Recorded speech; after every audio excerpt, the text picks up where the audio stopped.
anything should be on the table for them to consider. Yes, sir, there she goes.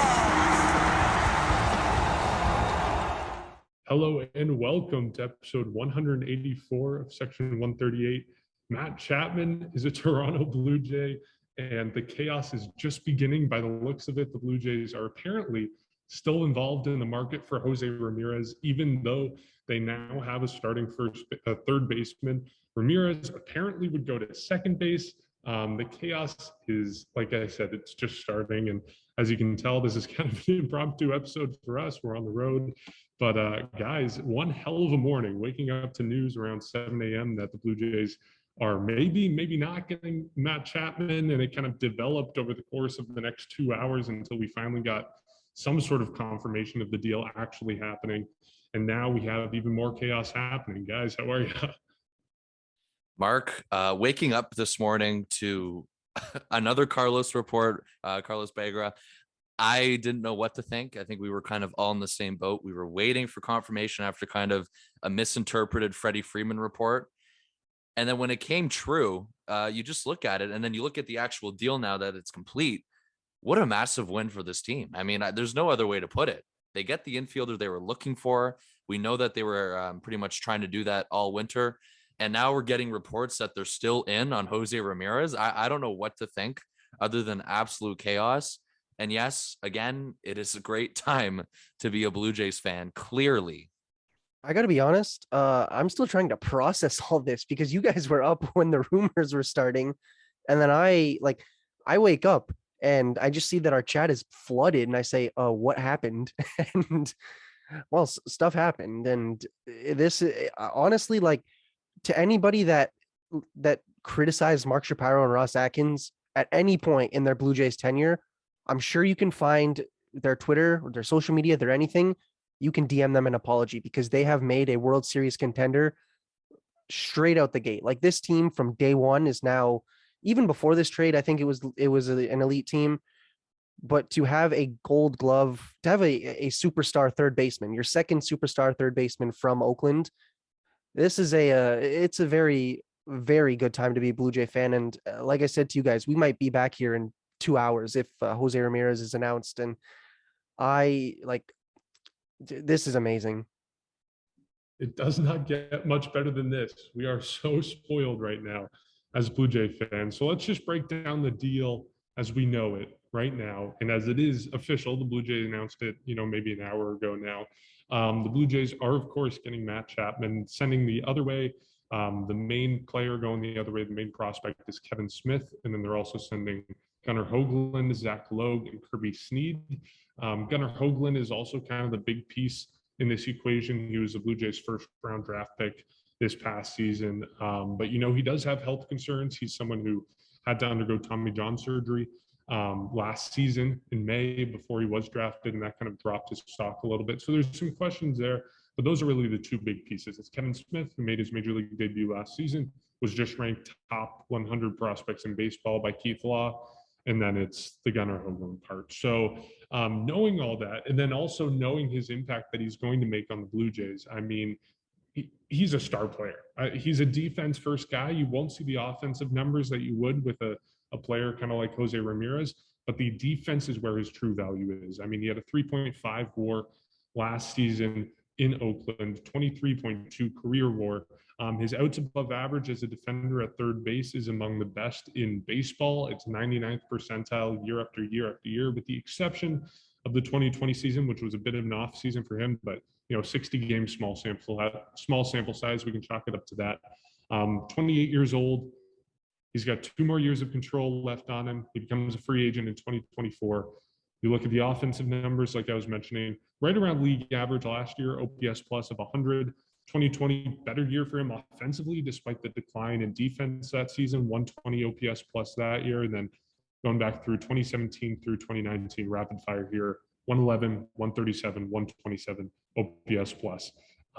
Just all around good numbers for this guy. And, if you look at the kind of ballpark effects of what Oakland might give to a player, it's a big ballpark. It has a big foul ground as well. So it's tough to be a hitter there. But if you're considering his shift over to Toronto, smaller ballpark, smaller foul ground, I think we're going to see real offensive improvements from him in addition to what he offers defensively. So I'm really excited about this deal. They do give up a couple big prospects, a couple of guys that may have been part of their future, but like we mentioned last episode, the Blue Jays are in a win now mode. They're no longer in the mode of giving opportunities to guys who might pan out, might not pan out. They're in the position of trading away prospects to get major league talent, and we're seeing that here. And boy, oh boy, it's a fun time to be a Blue Jays fan. It is. This is. I'll be honest. The trade is. I think the Blue Jays, like, obviously they're going to benefit from this, but I think that Oakland almost undersold themselves because you could have easily thrown in another very good prospect or maybe major league ready player that could help them right now. But trade is done. Blue Jays, you look at what they gave up. Yeah, these guys could have worked out, but when you think about it, you are now getting a guy who solidifies the hot corner, and he's going to play every day. Like last season, 151 games with Oakland. He 37 in 2020, not as many, but he's going to play pretty much every game. 156 in 2019, 145 2018. Like he's going to play every day, and he is going to. I think the one thing where we all disagreed was what to do with second base and third base. I said leave Biggio and Espinal. I mean, maybe not the greatest idea, but now I think we're in consensus. Like this is your major league ready player, and I think this all but confirms Freddie Freeman's not coming to Toronto. Like I'll just put that out there. Like he's not coming to Toronto now. But this, like, it is a fantastic deal, and I'm almost at a loss for words here because like it just, this team, if you can get a guy to hit 27 home runs in Oakland, which, as you mentioned, massive ballpark, I can only imagine what Toronto does to him. And now you're playing on a winning team. You got to imagine that that's going to impact him at least psychologically. Now he's not the guy. I mean, we talk, the Blue Jays don't really have a guy. They just have a million guys that can perform for them. But if you can do anything close to what you do in Oakland or better that, like it's going to be one heck of a season, and not even one season. He's arbitration eligible after this season, UFA 2024. I can imagine that Blue Jays will pick that up, get 2 years out of him, potentially win a World Series with him. I mean, at this point, I think it's a legitimate prediction that they win the World Series within the next couple seasons. And the best part is it's still, and I'm pretty sure we've mentioned this before, the Blue Jays are not done making acquisitions, and all I can say is it's going to be a very interesting spring training, seeing all these new faces. And I'm going to say it's very unlikely Jose Ramirez comes to this team, but I think it's unlikely. Like it could happen. I would absolutely love it, depending on the return that the Guardians get. But this trade in and of itself, regardless of the larger impacts, I'm going to put it this way. It's an absolute steal for the Blue Jays. Like, you get a star third baseman for a couple years. It couldn't be better than that. I mean, yeah, this trade is huge for the infield. And, we talked about it going into the offseason. Mark and I were kind of on the same page compared to you, Jacob, as you mentioned before, about adding an infielder. And I think this, let alone, shows you why we believe this. I mean, they were in need of a somewhat Marcus Semien replacement type of player. Now, of course, Marcus Semien, offensively wasn't, Chapman wasn't as good as Semien offensively, but we know that the Jays are doing everything they can to fill in those spots. And they did a solid job here getting Matt Chapman. So after that, now where you look at it is you get Matt Chapman, you get the third baseman, the infielder that the Jays were looking for this entire time. And you don't lose Biggio or Espinal. That's the thing. And that's the thing I tried explaining as well, is that regardless, they are still going to be platooning at second base. And I think this is the best direction for the team entering the year, barring any Jose Ramirez trade rumors. So other than that, if we're going to leave that alone for now, I think that's a pretty good infield to start it off. Wouldn't you say? Vladimir Guerrero Jr. at first, a platoon of Biggio and Espinal at second, Bo Bichette at shortstop, and Matt Chapman at third base. And that is ideal for upgrading. And of course, we all know the impact that he brings. I think Matt Chapman has been third in infielder WAR for the past 4 years, third in defensive run saved since 2017, a 3-time Gold Glover winner, 2-time platinum glove winner. And of course, when you look at the trade too, I think, Jacob, I agree with you on this one. I think it is a massive win for the Jays. And I do think they kind of, fleeced Oakland in such a way, because we've seen trades like this before.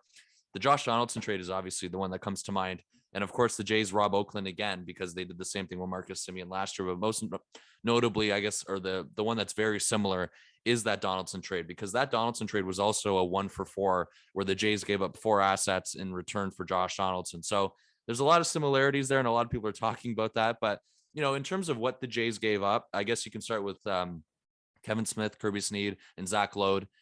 All of them are MLB ready. And pretty much with the Jays organization, they didn't get that opportunity to play or have that opportunity to be at the big league level consistently. So they go to Oakland. And as much as, Kevin Smith, friend of the podcast and, a really high ranking prospect in the Jays organization, he finally gets an opportunity to go to Oakland and play at the major league level consistently. So I'm happy for him in that way, as long as the other 2 guys that I mentioned, because here it wouldn't have happened. And then Gunnar Hoagland's obviously the main piece that's going back to going back to Oakland in this type of deal. The first round pick for the Jays last year. Mark, you mentioned the Tommy John surgery. So concerns there. And the organization's 4th ranked prospect as well in the top 30. So that's the only wild card, I guess, of this trade. But again, when you look at it, it's not a massive haul where you look at it and you really questioned if it was really worth it, because that's pretty much the best piece the Jays gave up in this deal. And that's why it's a win. And of course, you also look at it too, now that the rotation's under control for the next, I think, 5 years. We all know the control that everyone's under. Maybe this also led the Jays in a way to feel more comfortable giving up an asset like Hoagland because of that control that the rotation has. Other than Ryu, pretty much everyone long-term, I think it's around 3, 4, 5 years that they're under control for. And of course, the other main win in this trade is the fact that Orelvis Martinez, Jordan Groshans, Gabriel Moreno, or Nate Pearson, none of them are involved in this deal. And that's a massive win because, you wonder if somebody like a Groshans could have snuck into a deal here for Chapman. I guess that was never pretty much out of the question. I never thought Pearson would be enough, or Pearson would be in a trade for Chapman. I think that's more if you're talking Jose Ramirez or different, I guess, trades that come up down the road. But in terms of Matt Chapman, I never thought Nate Pearson would be kind of like a serious name involved. But of course, somebody like a Jordan Groshans, I thought was definitely a reasonable, or had a pretty good chance to be involved. And the fact that none of these guys were involved is a massive win because they're still here. If the Jays plan to move them in the future, who knows? But the fact that they're still here as current assets is a massive win for them. So I mentioned the 1-for-4 that the Jays get, similar to the Donaldson deal. And the other thing maybe too that kind of directed them in this direction too is the fact that, losing Marcus Semien and losing Robbie Ray, you get 2 compensation picks for that because the Jays gave him a qualifying offer. So the Jays get an extra couple draft picks too from this. And, I guess it's safe to assume they can maybe go ahead and draft another starting pitcher or a couple too, to kind of rebuild that in the farm system. So this is why this was an expendable trade that I thought the Jays felt very comfortable in. And it's a massive win for them despite what they gave up. So we know the Freddie Freeman rumors that happened over the last week as well. We know the report that happened. Lots of confusion on what Carlos Bagra pretty much, like, I guess what he truly meant in that report, but it appears that some of the translation was off, which is why I think he kind of backtracked and said at one point it was 70% that the Jays were going to get Freeman. And I guess now that is pretty much almost at a 0%. But the one thing to be clear about is he never actually confirmed it. Or that's what he says, at least, compared to what other people got the impression of. So yes, I mean, everyone wants Freddie Freeman. Like, there's no question about what he brings to the table. And I thought him potentially coming here was a cool idea. The question was the fit in the lineup and pretty much the fit in the infield. And that was the biggest concern. So that's why you look at it. And even, despite the fact that you're missing out on Freddie Freeman, as much as we would have loved him to come here, there would have been a lot of, readjusting and shuffling in the infield that would have had to happen, including a probable move for Vladimir Guerrero Jr. to go to third base. And who knows how comfortable the organization felt about it, despite him being open to the idea. We really don't know. So you kind of avoid that headache. You steer in a different direction. And the fact that the Jays are still not done this offseason, they're looking to still probably get a left-handed at bat, no matter who that is. And that's why I think they're still in a really good position here. So the one thing with Freddie Freeman, I'll say, is we know that 2 out of the 4 teams in the American League East remain in contention for him, which are the Red Sox and the Rays.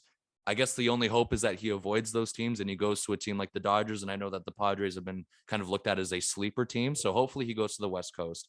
And I will end it off here by saying Matt Chapman in 57 plate appearances at Rogers Center, a 368 on base percentage, a 563 slugging percentage, and an OPS of 931. And of course, we all know the defense, but of course the bat as well. It's going to be very scary with him at Rogers Center. And I can't wait to see him in the middle of this lineup. I don't know how you can't get excited hearing those numbers, hearing the prospect of Matt Chapman spending an entire season or at least 81 games at the Rogers Center. That is just so exciting. But it is really interesting to look at all the different ramifications of all these deals. I mean, you have one domino falling that is impacting every other team. You just look at, take for example the Yankees deal for Iser Kiner-Falefa. That deal held massive ramifications for every team because that meant the Yankees were no longer in on someone like Carlos Correa. So that meant other teams that might want Correa, maybe it's, we've seen the Astros renew their interest over the last week. That team has a renewed chance. So we're seeing, I think, even more so than normal off seasons because it's happening in such rapid succession, such a big impact of these dominoes falling. And I think we saw it with Anthony Rizzo going to the Yankees. Now the Yankees aren't in on Freeman. It was kind of down to the Dodgers / maybe Blue Jays is kind of a sleeper team. You mentioned the Padres, the Red Sox were also in that conversation. The Rays were at one point. And I think we're going to see that again with the Matt Chapman deal. He's just such a perfect fit for the Blue Jays. You mentioned how Freddie Freeman was, kind of a stretch. You would have had to move things around. Chapman slides right in there perfectly. There's no need for adjustment for him. So I think that's one of the things that makes this deal so exciting for the Blue Jays. Both of you said you kind of think this is the Blue Jays fleecing the A's, kind of a steal for the Blue Jays. I'm not sure I'm on the same page. I think this is a good deal for Toronto, but I don't think it's a slam dunk. I don't think it's a disproportionate, outcome that the Blue Jays are getting that the Athletics aren't. I think there's a little bit of a middle ground there. I mean, granted, right now, if you evaluate this for the Blue Jays, this is a good deal for them to make. Given their current competitive structure, what they want to do this year, this is a good deal for them to make. But I don't think it's a bad deal for Oakland. I think Oakland gets Gunnar Hoagland, who, again, top prospect in baseball. He's number 4 in the Blue Jays system as it stands now, or did stand, 2 hours ago. Someone like, Kevin Smith, again, one of the top prospects in the Blue Jays system. So I don't think the A's are getting fleeced. I don't think the A's are, losing this deal as a slam dunk. I think it's good for them. I think it's good for the Blue Jays. I also want to mention the defensive impacts that Matt Chapman has on the Blue Jays. We mentioned how good he is, outs above average, percentile rankings, all those kinds of things. But I think one thing that has been bounced around a little bit on Twitter so far is just the prospect of what he does for Hyunjin Ryu and the impact that he has on specifically Ryu in the rotation, because Ryu is someone who relies on a lot of ground balls to the left side of the infield. And, someone already posted a highlight video on Twitter of all the ground balls that went to the left side of the infield in 2021 that were not fielded cleanly, that should have been outs and would have been outs had Matt Chapman been there, but they weren't because they weren't fielded well by whether it was Espinal or, Breivik Valera or Joe Panic or any of those guys. So I think that's something that we're going to see. And just one of the potential impacts is that the Blue Jays pitching staff is going to benefit from all this. I do want to ask you guys quickly, and I think this is an easy question. What is the defensive alignment in the infield now?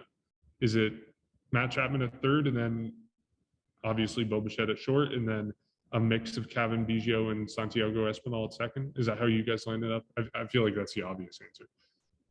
It's like that for now. And I say for now because we could be talking about a little bit of a different situation in a couple of hours or a couple of days. But as of right now, I'm going to say Espinal has the advantage over Biggio. Obviously, spring training still needs to take place. We need to see what we got out of both of them. But I think Espinal, it's probably going to be about a 60-40 split between those two at second base. However, you bring in an acquisition, and I think Biggio is part of that deal. But regardless, I think, like the infield it's set, like 100% set at this point. And I think that's why this trade is a little bit better than signing Freddie Freeman, because you don't have to move anybody. You slide them right in. So yeah, it's very simple the way that the infield's now going to look. Yeah, I mean, this is something that I think a lot of us kind of envisioned going into, I guess, even before the lockout, that this was going to have to happen next year, where you have to add an infielder. So something along the lines of a Biggio Espinal split.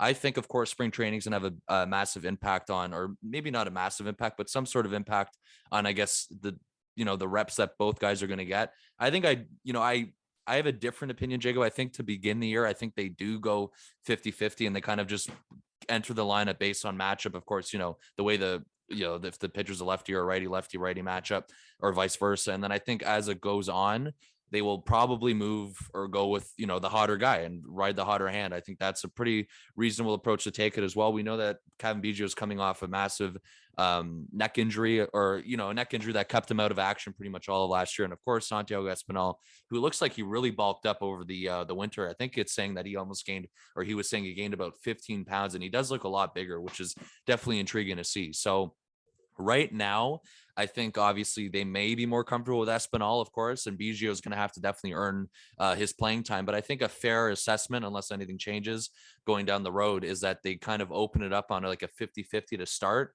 And then, of course, they ride the hotter hand as time goes on. And of course, maybe there's a chance that it is like a 60-40, like you said. So either way, I think it'll be 50-50 kind of, I guess, at worst, if that makes sense. And then, of course, the odds go 60-40, and then where you kind of jiggle it for the rest of the way. So that's the way it does look now. And that's what Jacob said right off the top.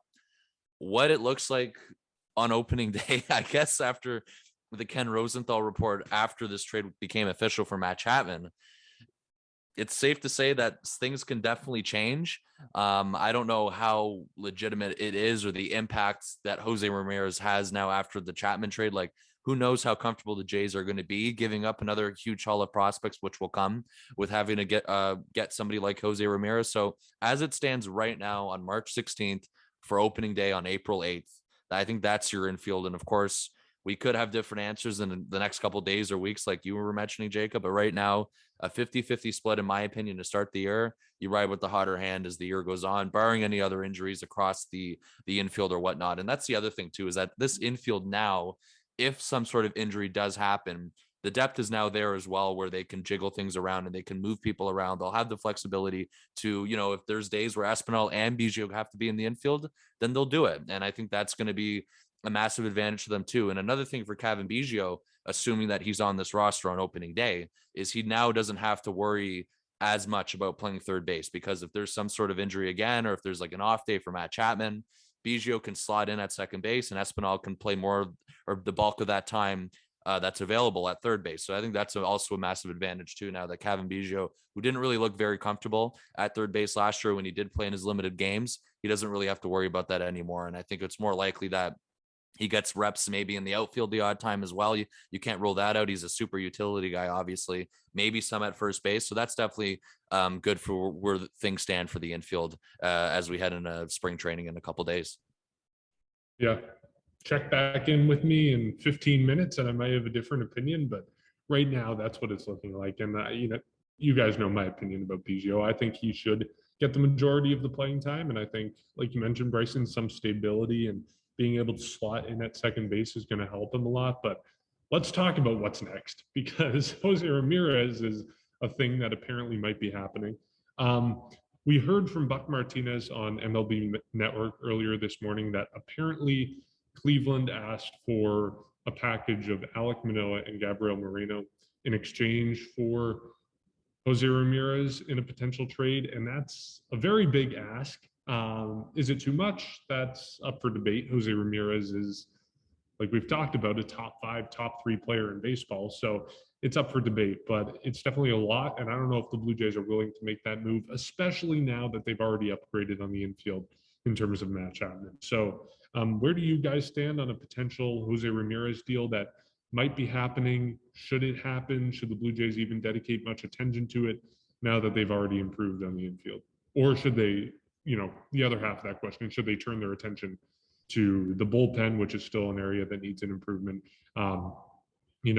Left-handed / switch hitting bats, knowing that Ramirez is one of those, but left-handed / switch hitting bats on the bench in the infield that might come at a little bit cheaper of cost. So what do you think the Blue Jays should do in terms of Jose Ramirez, now that we know they potentially still have interest in it?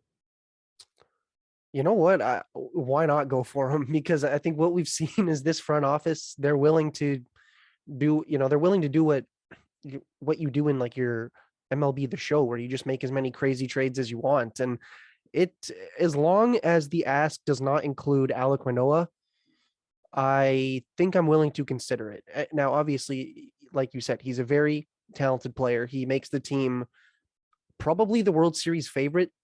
I mean, I don't really know how much better the odds can get before they max out at 100%, but he would probably make this team the World Series favorite. But I don't think Alek Manoah is worth giving up. Here's the thing: you have him for a lot more years. You control him for a lot longer. He's shown promise. Like, we're talking about how this team is in win now mode. He can help this team win now. Like, he's not, oh, we'll see him next year. Like, if this was 2020 or 2021, I would consider putting him in a trade. But now that we've seen what he can do, I don't want to see Alek Manoah traded. Now, that being said, you don't give up Alek Manoah.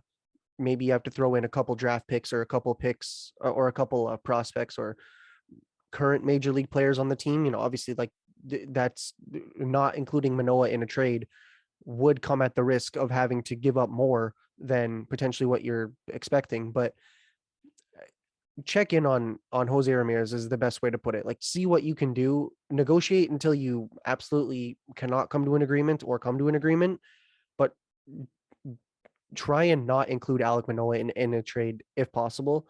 And all I can say is, if Jose Ramirez does become a Blue Jay, watch out for the rest of the league. Like, this entire league it's basically the Blue Jays league at that point if he comes to the Blue Jays. And it'll, like, I don't really know, like, what are we supposed to say? It makes the team better, because at this point, like, they're a juggernaut. And yeah, but like, the prospect of getting him is amazing, and I think they should go for him, should look at him. Obviously, I assumed that they were done after acquiring Matt Chapman, but hearing that, why not throw him at second base? Like, it's it's looking to be a very interesting week for the Blue Jays. Like I said, just keep Manoah out of a trade as long as you can, and like, throw in Nate Pearson, throw in absolutely anybody else. But yeah, like, I think this, like, the bullpen is obviously going to be worked on, but I think this is the last thing that the team should look at, like the last big move before the season. Jacob, just to give you an update on the Cool Bet Canada odds for the Blue Jays now. They are now, and you were talking about World Series favorites, they are now plus 1,200 to win the World Series, and that's, their odds have skyrocketed, and plus 600 to win the American League. Only the Dodgers, Mets, and Astros have better odds to win the World Series. So they are quickly climbing up those rankings for the odds. Now, here's where I stand on Jose Ramirez, because you guys know that I have been, like, in full support of this going, prior to the lockout. And I guess the fact that this remains possible, I mean, I agree with Jacob. I think this is something that they got to consider doing. However, Buck Martinez revealed, I guess, what the Guardians were apparently asking for prior to the lockout, which was the package of Manoah and Moreno that you guys discussed. I don't know if I would do it that package, but the thing that intrigues me with this, and I think it's pretty much obvious as well, is that, and so many people have discussed this, is that the Jays are the team. If they wanted to do it, they can do it based on the farm system that they've built. Now, it relates to this Matt Chapman trade because, again, you keep Martinez, you keep Moreno, you keep all those guys, you keep Groshans. Those guys that didn't go in the Matt Chapman trade, they are now, I guess, technically available in a potential Ramirez trade. But there's so many scenarios too where I look at it where I think a trade could possibly get done if they wanted it to, which is why it's not like kind of a strict this guy, like only like a certain guys, because I think there's so many, there's a wide range of people. You start with Gabriel Moreno. Now, this is a tricky one. So I know all of us, or at least I believe most of us, before, I guess, the offseason started, we've talked about this prior. And I think all of us kind of agreed that he should be an untouchable, as well as Aurelvis Martinez. I have some news to tell you guys. I am no longer 100% against it. Now, again, it's going to depend on the package. It's going to depend on what else is involved. But I think that this is something that the Jays need to listen on, no matter who it is. Now, Alek Manoah, I would not trade. I would not trade somebody who's currently there. In terms of the prospects, I just think that anything should be on the table for them to consider. Again, you don't have to shop them. And I've already discussed that. I think Nate Pearson as well, I'd be fine with if he was potentially exposed in a deal like this, because it seems kind of obvious that he would. The other thing you look at it too, I guess, in relation to Moreno, is that they have 3 catchers right now on the active roster. And it's not ideal. I think Ross Atkins was saying they're going to be saved by it because they're expecting the rosters to be expanded by a few players for the first couple of weeks of the season because of the shortened spring. So it feels like whenever the rosters do go back to 26 men, that there's going to have to be no choice but a trade. And that involves Alejandro Kirk as well. That involves Jansen, although I think Jansen is going to stay. And I guess Reese McGuire is potentially expendable, but his value probably wouldn't match up in a Ramirez deal. So there's scenarios where Kirk's involved as well. And the other question now too, and this Matt Chapman trade changes it all for me, is that you look at the infield with Matt Chapman. If, let's just say, they do get Jose Ramirez, you have to assume somebody like Cavan Biggio would have to be involved in this deal now, because they have I guess they can afford to do it. There's potential that he could be involved in one too. So as you guys can see, there are so many different scenarios that can be put together. But to answer your question, I guess in broad terms, Mark, I think that this is something that they should continue to listen on and continue to consider and possibly pursue, because again, I don't like the Buck Martinez report of the package that was offered, but I definitely think there are different ways to get this done. And if that's not the case, I guess in sort of a plan B option, we know that Kyle Schwarber seemed to be something that the Jays were going after. And unfortunately, he signed with the Phillies this morning. And it appears this Ramirez buzz kind of came also after the fact that the team lost out on Schwarber. And now they've kind of pivoted towards revisiting the Ramirez talk, because this is twice now that we are aware that the Jays have tried getting him last year at the trade deadline and last winter prior to the lockout.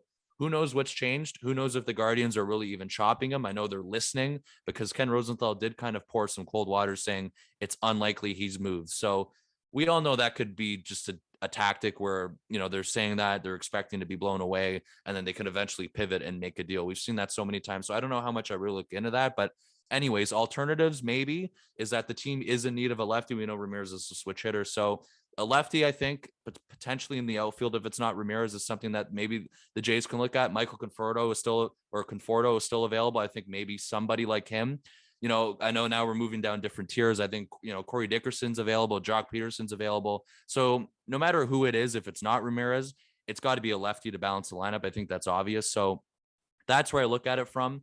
And if they're going to pursue a lefty, if it's not Jose Ramirez, it's got to be an outfielder, because I just don't see it. I don't see the idea or the point of adding an infielder now if it's not going to be Jose Ramirez, and create even more of a logjam, I guess, at second base or throughout different parts of the infield. I think the outfield / DH position, which is why Schwarber I thought was a perfect fit, can be kind of a way for the Jays, to work around it by balancing the lineup. So somebody like a Conforto, I think, is a good plan B, and also, again, who knows how serious or how much this has changed since Chapman was acquired here. So that's why I think it's definitely a good plan B option, something like a Conforto type of player.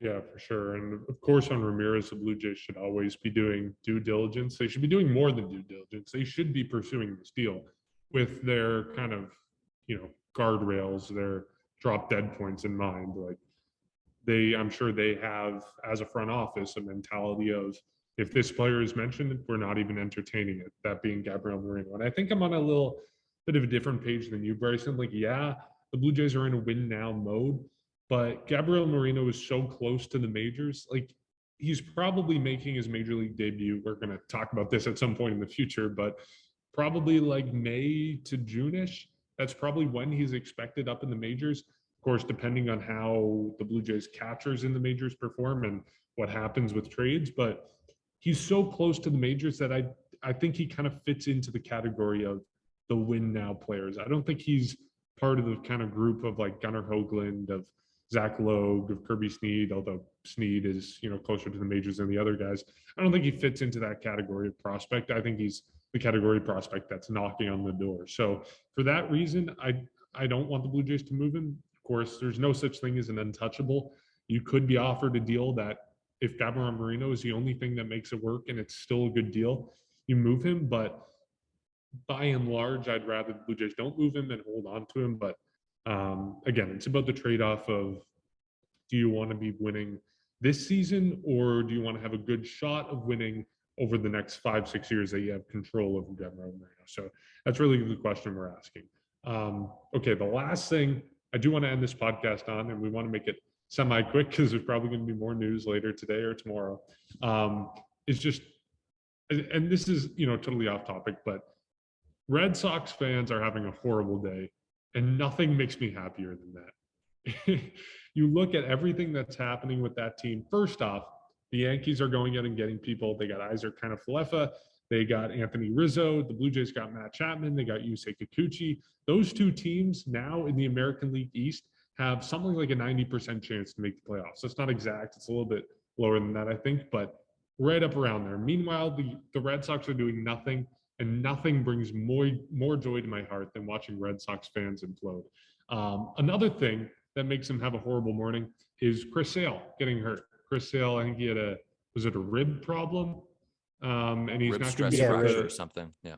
There we go. He's going to be starting the year on the IL, and you never root for a player to get injured.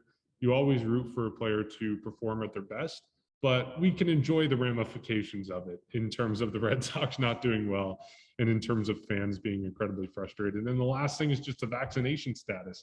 That's been part of my language, but a shit show for them all year. It's so wonderful to see them struggling.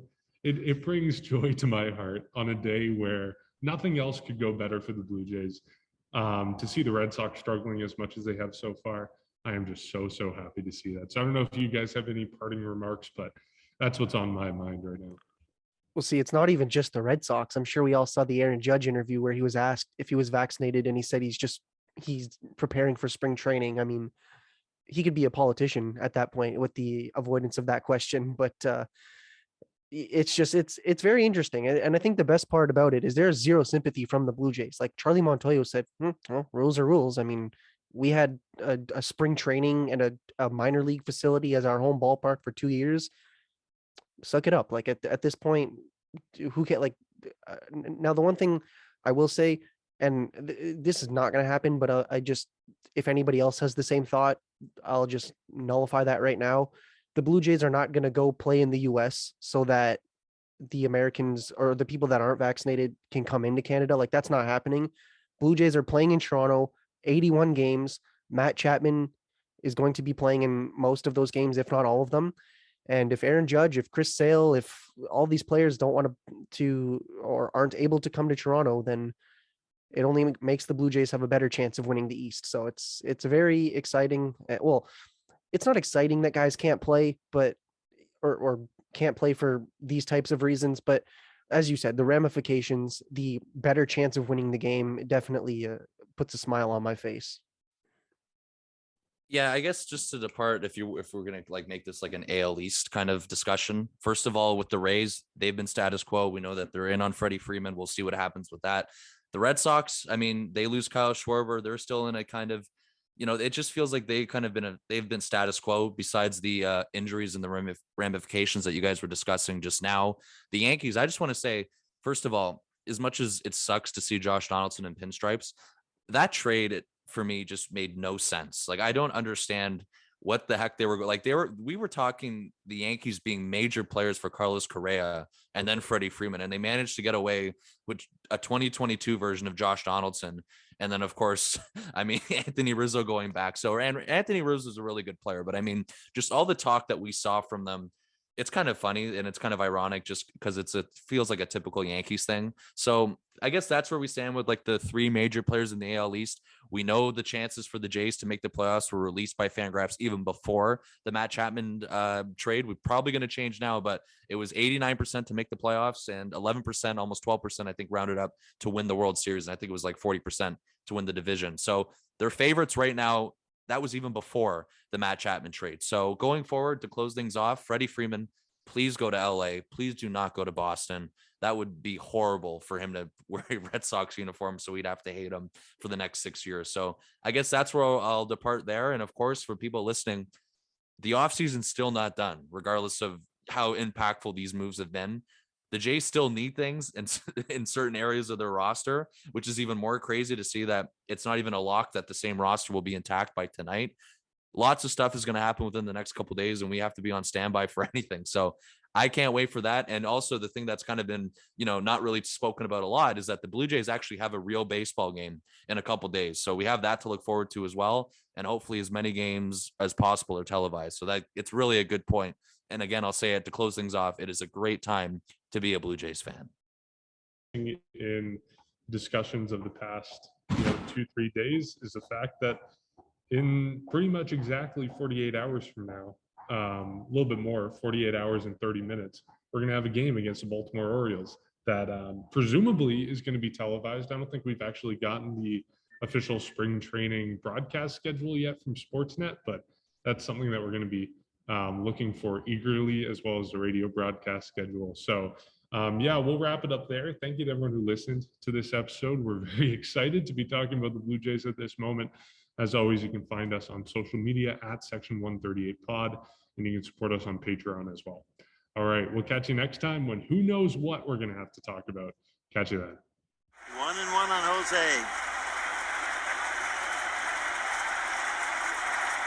All eyes on the mound and the bearded Sam Dyson. Now he comes set. Kicks. The 1-1 pitch. Fly ball deep left field. Yes, sir. There she